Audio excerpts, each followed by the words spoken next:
So, but Joshua is the world's number one heavyweight, and you expect him to win every fight if you're number one, and if you're not, you don't become number one, do you? No, absolutely.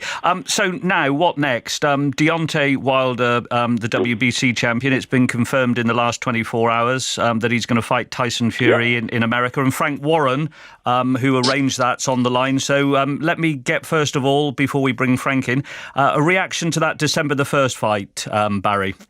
Well, I mean, great. You know, it's a good fight. I think it's something that will get people's attention. And like everything else, I mean, as I think Anthony said last night so clearly, is that we focus on ourselves, and obviously Anthony wants to fight the best out there. So I think it's a great fight for boxing. I think it's a little early, bless him, for Tyson, but you know, I understand his reasoning, and it's shrewd business. You know, I suppose if Tyson Fury gets beat by Deontay Wilder, he could probably still come back and fight Anthony Joshua, whereas if it was the other way round, he couldn't. So that's 2 for the price of 1. Yeah. Very good.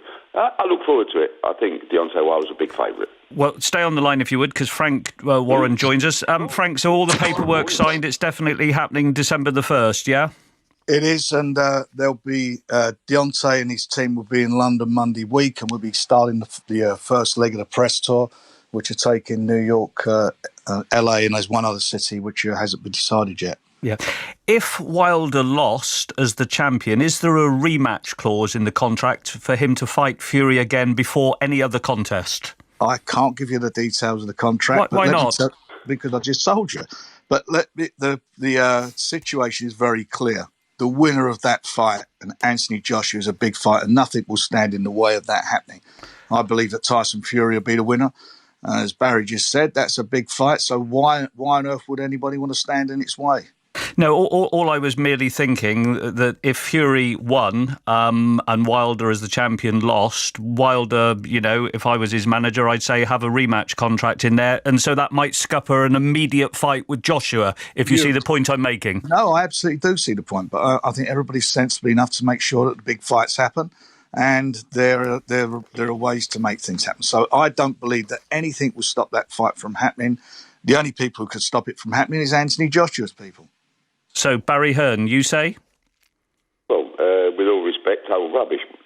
Number one, there's got to be a rematch clause, obviously, because there's no way Deontay Wilder is going to risk his WBC title without a rematch clause, unless his management has changed, because his management are actually quite sensible. So, look, there's no rush. I mean, I think Frank would agree that you know, you don't rush anything in boxing.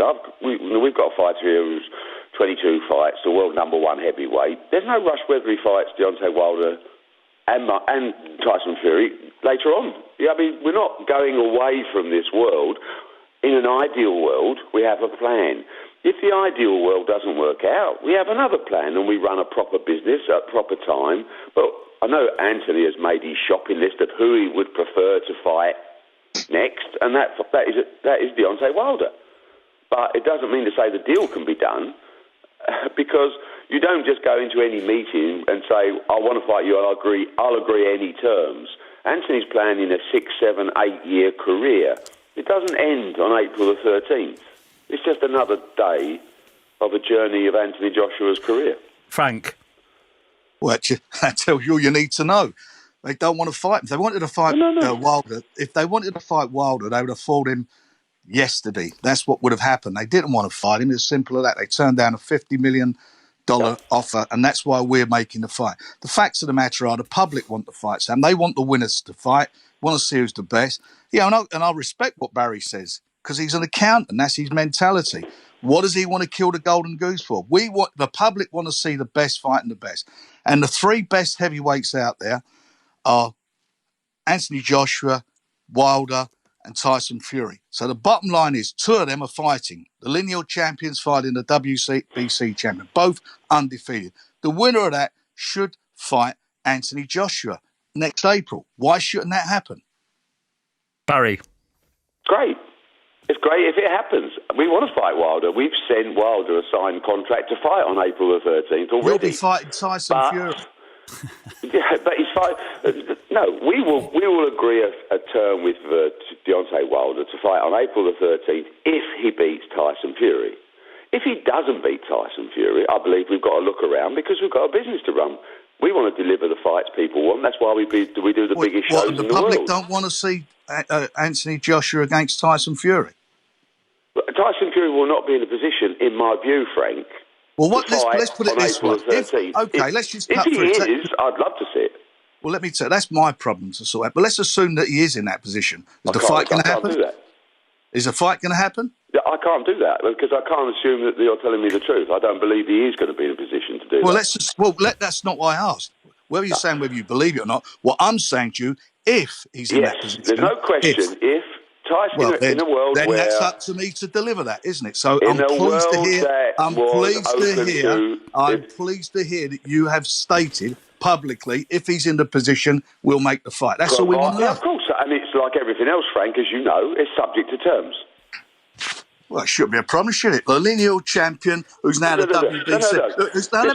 The lineal champion is the WBC. We're not on Radio 5, and this is very poor form to be negotiating in the public arena. No, it's not. It's getting the truth I don't do that, and Radio 5 should know better. It's getting the truth out in front of the public. We will agree terms. You're stopping it. It's getting the truth out in front of the public, so the public understand why fights don't happen.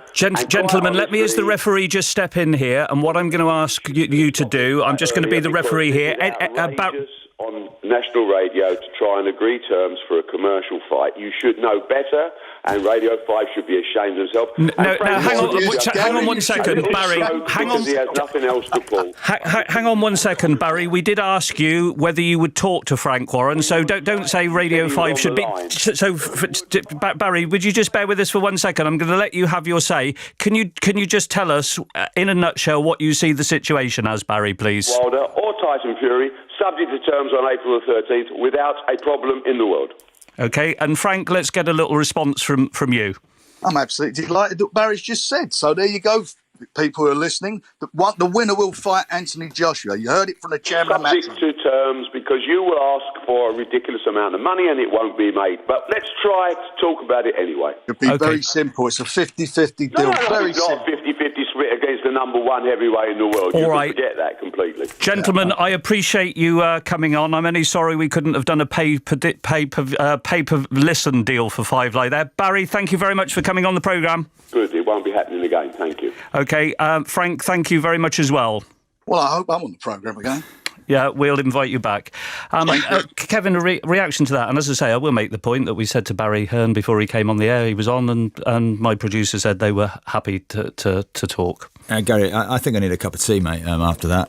Look, I think that discussion was more about the way that Frank and Barry feel about each other, which is clear, and that's been a career-long entertainment for most of us in this business. But they both made their positions clear, and it'll come down to the nitty-gritty. Already, Frank's thrown in the 50-50 and Barry's saying, forget it. So there's the first tension for a start. But, it might not be Frank's decision to make if Wilder does, as I expect anyway, and does the business in December.